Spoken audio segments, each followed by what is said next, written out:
and welcome to KBTC's Election Night coverage. I'm Tom Layson, the managing editor here at KBTC Public Television and the producer-host of Northwest Now. All of your favorite regular programming is running as scheduled tonight, but during the breaks, we'll be showing you the numbers on one side of the screen and talking with our panel of analysts on the other. They are former Washington State Auditor and Open Government Advocate Brian Sontag, presidential historian Mike Purdy, the founder of PresidentialHistory.com, and Michael Artime, a visiting assistant professor of politics and government at PLU. And just to let you know, we will have numbers starting statewide here at 9 o'clock when those numbers are dumped. Until that time, we've been focusing on the national race. And just to bring you up to speed, CNN right now reporting the electoral college numbers. Trump at 167, Clinton at 131, just picked up Colorado, and of course 270 needed to win.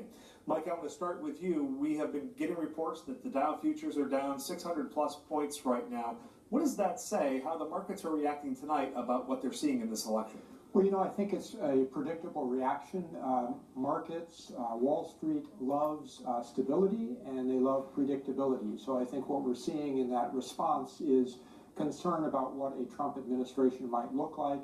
I think if the numbers were looking stronger for Hillary Clinton, we would probably see a boost in some of the numbers. And some of the fears have centered around things like trade wars, and you think about Washington State and how completely trade dependent we are. Brian, I mean, this could have major implications for state finances.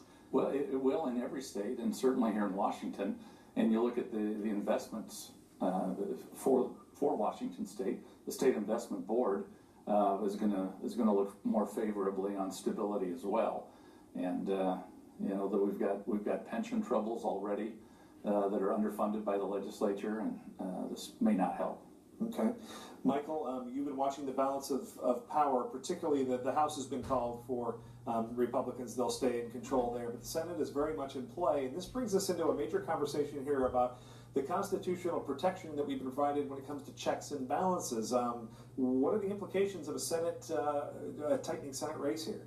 Pretty dramatic. I think that you're looking at the possibility that all three branches of government are conservative. So the House has already been called, as you said. It's looking very likely that the Senate is going to stay in Republican control, and if that's the case, then the next justice that's appointed to the Supreme Court is likely to be conservative as well. So we are likely not to have a great deal of checks and balances if Trump holds on to his electoral college lead. Talk to me a little bit, Brian, too, about the benefits, if you will, of a divided government. We've got one in Washington State. I can't remember the last one there's been nationally. Maybe, Mike, you kick out those dates pretty easily, but what are the benefits of a divided government? Well, I think it makes for a much more collaborative effort. Those checks and balances really come into play. If you've got a House, one party majority, and the Senate's another, and the governor's one or the other, it really calls for those folks to work together to get things moving forward. And certainly in Congress, it's already sharply divided. And if it'd be very interesting to see what happened if there was an unfettered path to policy through Congress and through a presidency. All right, guys, great discussion. And once again, we will have numbers here at KBTC Public Television.